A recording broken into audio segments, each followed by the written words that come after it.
Hi, this is Carrie of A Mother's Shadow, and this is part of my Learn, Practice, Become series. Today we're going to talk and learn about salt. Have you ever thought about how you would describe salt to someone, the taste of it? It's so important, and yet it's almost impossible to describe just the taste of it. It's indispensable also in our foods, usually in very small amounts for flavor and preserving, but why do we use it in cooking? Well, it brings out the flavors to heighten and enhance them. For example, salt can bring out the natural sweetness in a tomato that holds inside its skin. When sprinkled on chicken, beef, lentils, beans, proteins, and other proteins, it expands the flavors to their fullest. As we put the right amount of salt on our food, it brings out the very best taste and satisfaction in what we're preparing.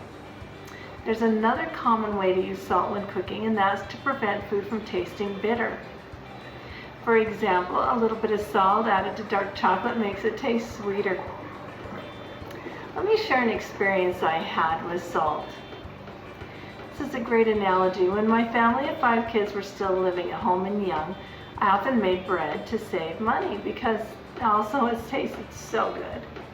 Well, one particular day I gathered everything together, as I always did to make bread, had all the ingredients laid out. I mixed everything together in my big bowl that I always used. Then I began to knead it.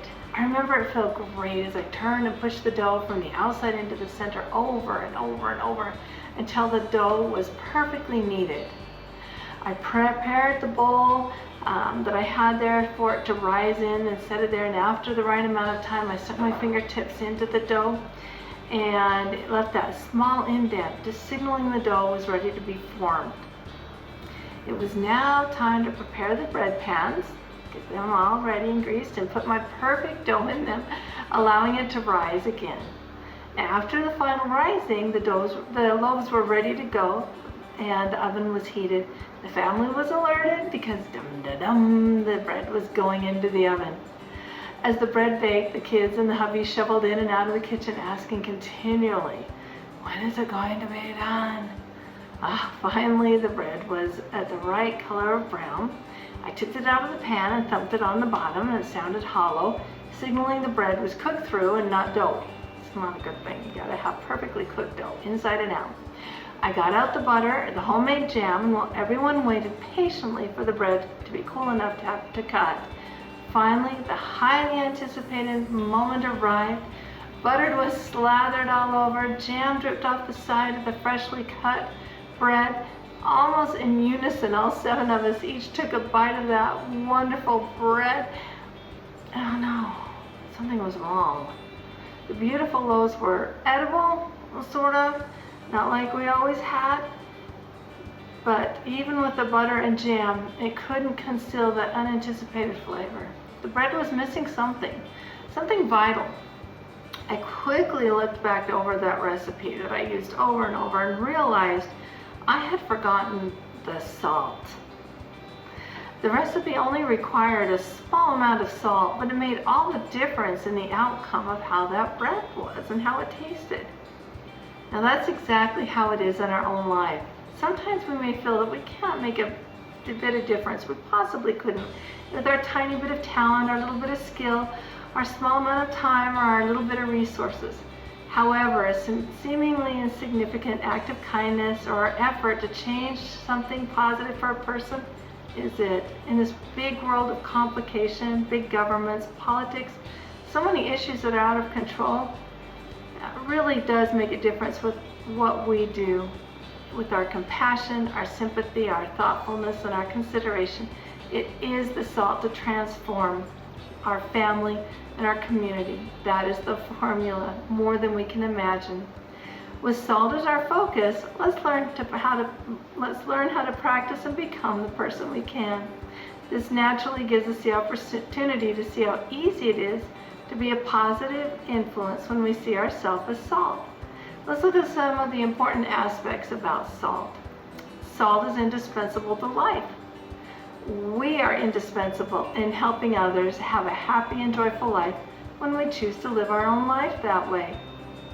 Salt has been used as a preserver of food for thousands and thousands of years. We are a preserver of all that's good and right. As we live a life every day that's one of honor and a trusted legacy for others to follow, that is how we're salt. Salt has been used to heal wounds and used medicinally. We can heal wounds of hurt, loneliness, sorrow, and pain as we lift and show others compassion, making their burden a little easier to carry. Salt on its own never goes bad. Did you know that salt will stay good forever unless it's contaminated by something else? We also have a way to stay good and useful by following God's commandments, choosing the right, and making amends when we need to. All we need to do is daily check in with God and make sure there's no contaminants that will make us less beneficial in this noble work we need to accomplish. When there is something, take care of it. Now notice these salts are different in variety. A little fine ground up to a very coarse ground. And that's how it is for us. Sometimes we encounter people and it's just a little bit of salt in our life and theirs, and that's all that it needs to be a good influence. It still lingers for a long time and for years to come. Other times it's like this darker salt or this more coarse salt. It's just there that we're interacting for much, much more of a deeper, richer experience. It'll be there for generations to come. In Matthew chapter 5, verse 13, it says, of the King James Version, it says, "You're the salt of the earth, but if the salt has lost its savor, wherewith shall it be salted? It is thenceforth good for nothing but to be cast out and to be trodden under foot of men." Now, to be the salt in our family and to those we love, we can add savor. May I suggest that the savor could include being an example of overcoming selfishness. It could be one of being truthful. It could be one who lives high morals, one who shows integrity. These are all part of being a critical balance in the recipe for joy and happiness of life. We can be that little bit of salt that makes all the difference. In any situation, we can choose to become a bit better every day.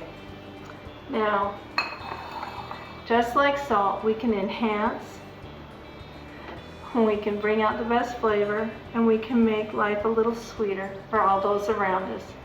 I hope you enjoyed this blog post, and you'll visit the link that'll be here. And remember to recognize a blessing and be a blessing today. This is Carrie.